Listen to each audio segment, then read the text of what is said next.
കഴിഞ്ഞ 8 ദിവസമായി ഇറാനെതിരെ അമേരിക്കയും ഇസ്രായേലും സംയുക്തമായി കനത്ത വ്യോമാക്രമണമാണ് നടത്തുന്നത്. വ്യോമാക്രമണം ഇറാനിൽ ഭീകരമായ നാശനഷ്ടങ്ങളും ആൾനാശങ്ങളും വരുത്തിവെക്കുന്നുമുണ്ട്. ഇതിനു പുറമെ ഇറാനെതിരെ അതിശക്തമായ കരയുദ്ധത്തിന് കൂടി തയ്യാറെടുപ്പുകൾ നടത്തുകയാണ് ഇസ്രായേൽ സംയുക്ത സൈന്യം.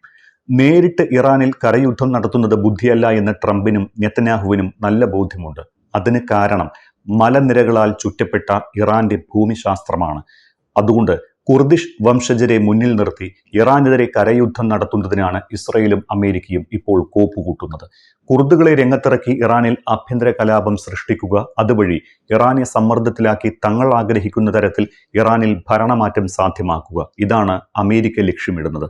ഇറാനകത്തെ കുർദുകൾ കൂടുതലായുള്ള സ്ഥലം കേന്ദ്രീകരിച്ച് പ്രത്യേക രാജ്യമെന്ന വാദം ഉയർത്തുകയും അസ്ഥിരത സൃഷ്ടിക്കുകയുമാണ് ആഭ്യന്തര കലാപത്തിലൂടെ അമേരിക്കയും ഇസ്രായേലും ലക്ഷ്യമിടുന്നത്.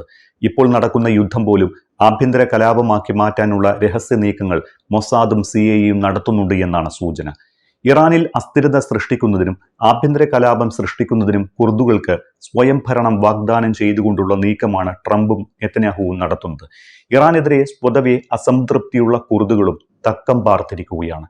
ഇറാഖിൽ അഭയം തേടിയിട്ടുള്ള കുർദുകളുടെ 5 സംഘടനകൾ ചേർന്ന് ഇറാനിയൻ കുർദുകളുടെ രാഷ്ട്രീയ സംഘടന രൂപീകരിച്ചിരുന്നു. ആയിരക്കണക്കിന് വരുന്ന സായുധ സൈന്യം ഈ സംഘടനകൾക്കുണ്ട്. ഇവയെല്ലാം ഇറാഖ് അതിർത്തിയിലാണ് തമ്പടിച്ചിരിക്കുന്നത്. യുദ്ധം തുടങ്ങിയതിന് പിന്നാലെ ഇറാനിൽ നിന്നും അതിർത്തി കടന്ന് ഇവരിൽ വലിയൊരു സംഘം ഇറാഖിൽ എത്തുകയാണ് ഉണ്ടായത്. ഇറാനെതിരെ കരയുദ്ധത്തിന്റെ സാഹചര്യമുണ്ടായാൽ ഇറാനെതിരെ പോരാടുന്നതിനായാണ് ഈ നീക്കം നടത്തിയത് എന്നും ഇവരുമായാണ് അമേരിക്കയും ഇസ്രായേലും ധാരണ ഉണ്ടാക്കിയിട്ടുള്ളത് എന്നും അന്താരാഷ്ട്ര മാധ്യമങ്ങൾ റിപ്പോർട്ട് ചെയ്യുന്നു. ഇവർക്ക് വേണ്ട സാമ്പത്തിക സൈനിക സഹായങ്ങൾ നൽകുന്നത് CIA-യും മൊസാദുമാണ് എന്നും റിപ്പോർട്ടുകൾ വരുന്നുണ്ട്. എന്നാൽ കുർദുകൾക്ക് ആയുധം അമേരിക്ക നൽകുന്നില്ല എന്നാണ് American state secretary Marco Rubio പറയുന്നത്. കുർദുകളെ മുൻനിർത്തി കരയുദ്ധം നടത്താമെന്നത് നെതന്യാഹുവിന്റെ തന്ത്രമായിരുന്നു. അതിലേക്ക് CIA-യും ട്രംപിനെയും നെതന്യാഹു എത്തിച്ചു. ഇറാനിലെ ഭരണകൂടം തകർന്നാൽ കുർദുകൾക്ക് സ്വയം ഭരണാവകാശമുള്ള പ്രത്യേക ഭൂഭാഗം അനുവദിക്കാമെന്നും സാമ്പത്തിക സൈനിക സഹായങ്ങൾക്ക് പുറമെ രാഷ്ട്രീയ സഹായവും നൽകാമെന്നുമാണ് ഇസ്രായേൽ വാഗ്ദാനം ചെയ്തിട്ടുള്ളത്. പക്ഷേ ഈ നീക്കത്തിന് ട്രംപ് പച്ചക്കൊടി കാട്ടുമോ എന്നറിയില്ല. കരയുദ്ധം ഇറാനെതിരെ ജയിക്കാൻ ബുദ്ധിമുട്ടാകുമെന്ന് കണ്ടറിഞ്ഞാണ് ഇസ്രായേലിന്റെ നീക്കം. ഇറാന്റെ പ്രത്യേക ഭൂപ്രകൃതി കണക്കിലെടുത്ത് അതുമായി പരിചയമുള്ള കുർദുകളെ പോരാട്ടത്തിന് രംഗത്തിറക്കാമെന്നാണ് ഇസ്രായേലിന്റെ കണക്കുകൂട്ടൽ. ഇറാന്റെ ഭൂപ്രകൃതി അറിയാതെ കരയുദ്ധം നടത്തിയാൽ പാളിപ്പോകുമെന്ന് ഇസ്രായേലിന് നന്നായി അറിയാം. അതുകൊണ്ട് തന്നെയാണ് ഇറാൻ കരയുദ്ധത്തിന് അമേരിക്കയെയും ഇസ്രായേലിനെയും വെല്ലുവിളിക്കുന്നതും. കരയുദ്ധത്തിന് ഇസ്രായേലും US സൈന്യവും ഇറങ്ങിയാൽ പേടിയില്ല എന്നും അവരുടെ സൈനികരെ തങ്ങൾ കാത്തിരിക്കുകയാണ് എന്നുമാണ് ഇറാൻ വിദേശകാര്യമന്ത്രി അബ്ബാസ് അറാക്ചി ഇന്നലെയും പറഞ്ഞത്. ഈ യുദ്ധത്തിന് ഇറാൻ സുസജ്ജമാണ് എന്നും ജീവനോടെ ഒരു അമേരിക്കൻ സൈനികനും സ്വന്തം നാട്ടിലേക്ക് മടങ്ങിപ്പോകില്ല എന്ന് ഇറാനിലെ ഉന്നത നേതാവും ഖമനിയുടെ വിശ്വസ്തനുമായ അലി ലാരിജാനിയും തുറന്നടിച്ചിരുന്നു. ഇതിനിടയിലാണ് ഇറാനിലെ 1000 കേന്ദ്രങ്ങളിൽ 24 മണിക്കൂറിൽ ആക്രമണം നടത്താൻ അമേരിക്കൻ പട്ടാളം AI സഹായം തേടിയതിന്റെ കൂടുതൽ വിവരങ്ങൾ കൂടി പുറത്തു വരുന്നത്. യുദ്ധം തുടങ്ങി ആദ്യ 12 മണിക്കൂറിൽ 900 മിസൈലുകളാണ് US ഇറാനിലെ വിവിധ കേന്ദ്രങ്ങളിൽ വർഷിച്ചത്. ആയത്തുള്ള ഖമനി ഉണ്ടായിരുന്ന കെട്ടിടമടക്കം തകർത്തത് ഈ ആക്രമണത്തിലാണ്. കൃത്യത ഉറപ്പാക്കാൻ AI വലിയ തോതിൽ സഹായിച്ചുവെന്നാണ് അമേരിക്ക ഇപ്പോൾ വെളിപ്പെടുത്തിയിരിക്കുന്നത്. കൃത്യതയോടെ ബോംബാക്രമണം നടത്താൻ ആന്ത്രോപിക്കിന്റെ AI മോഡലായ ക്ലൗഡാണ് ഉപയോഗിച്ചത് എന്ന് നേരത്തെ തന്നെ വാർത്തകൾ വന്നതാണ്. വാർ ടെക് കമ്പനിയായ പാലന്റിയറുമായി ചേർന്നാണ് ക്ലൗഡ് US സൈന്യം ഉപയോഗിക്കുന്നത്. പാലന്റിയറിന്റെ മാവൻ സ്മാർട്ട് സംവിധാനത്തിലാണ് AI സംയോജിപ്പിച്ചിരിക്കുന്നത്.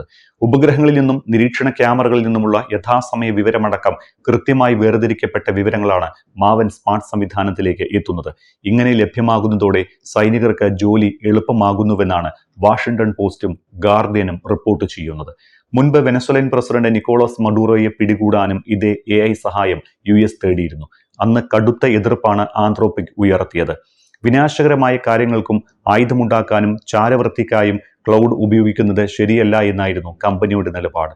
ഇതോടെ കമ്പനിയുമായുള്ള എല്ലാ ബന്ധവും അവസാനിപ്പിക്കാൻ നിർദ്ദേശിച്ച ഡൊണാൾഡ് ട്രംപ് ആന്ത്രോപിക് ഒരു റാഡിക്കൽ ലെഫ്റ്റ് AI കമ്പനിയാണ് എന്നും ആരോപിച്ചു. ക്ലൗഡിന്റെ സഹായത്തോടെ 100 കണക്കിന് ലക്ഷ്യകേന്ദ്രങ്ങളാണ് മാവൻ US സൈന്യത്തിന് തയ്യാറാക്കി നൽകിയത്. കൃത്യമായ ലൊക്കേഷൻ അടക്കം ഇങ്ങനെ ലഭിച്ച വിവരങ്ങളെ മുൻഗണനാക്രമത്തിൽ അടുക്കി ആക്രമിക്കേണ്ട താമസം മാത്രമേ സൈന്യത്തിന് വേണ്ടി വന്നുള്ളൂ. വിവരങ്ങൾക്ക് പുറമെ ഓരോ സ്ഥലത്തും നാശമുണ്ടാക്കാൻ ഉപയോഗിക്കേണ്ട ആയുധങ്ങൾ, ഇതേ ആയുധം സമാന ലക്ഷ്യങ്ങളിൽ മുൻപ് ഉപയോഗിച്ചപ്പോൾ ഉണ്ടായ ഫലം എന്നിവയടക്കമുള്ള വിവരങ്ങളാണ് ക്ലൗഡ് കൈമാറിയത്. മനുഷ്യൻ ചിന്തിക്കുന്നതിന്റെ 100 ഇരട്ടി വേഗത്തിലാണ് AI മെഷീനുകൾ ഇത്തരം കാര്യങ്ങൾ കണ്ടെത്തുന്നത് എന്നും ഇത് ആക്രമണത്തിന്റെ വേഗത കൂട്ടുമെന്നും ന്യൂകാസിൽ സർവകലാശാലയിലെ പ്രൊഫസറായ ക്രെയ്ഗ് ജോൺസ് പറയുന്നു. മെയ് 2025 വരെ 20,000 US സൈനികരാണ് മാവൻ ഉപയോഗിച്ചത് എന്നാണ് കണക്കുകൾ.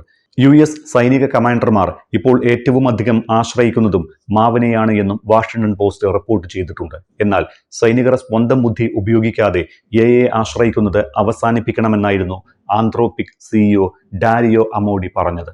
അതേസമയം യുദ്ധത്തിൽ ഇറാൻ AI ഉപയോഗിക്കുന്നുണ്ടോ എന്നത് സംബന്ധിച്ച് ഇതുവരെയും ഔദ്യോഗിക റിപ്പോർട്ടുകളൊന്നും പുറത്തു വന്നിട്ടുമില്ല.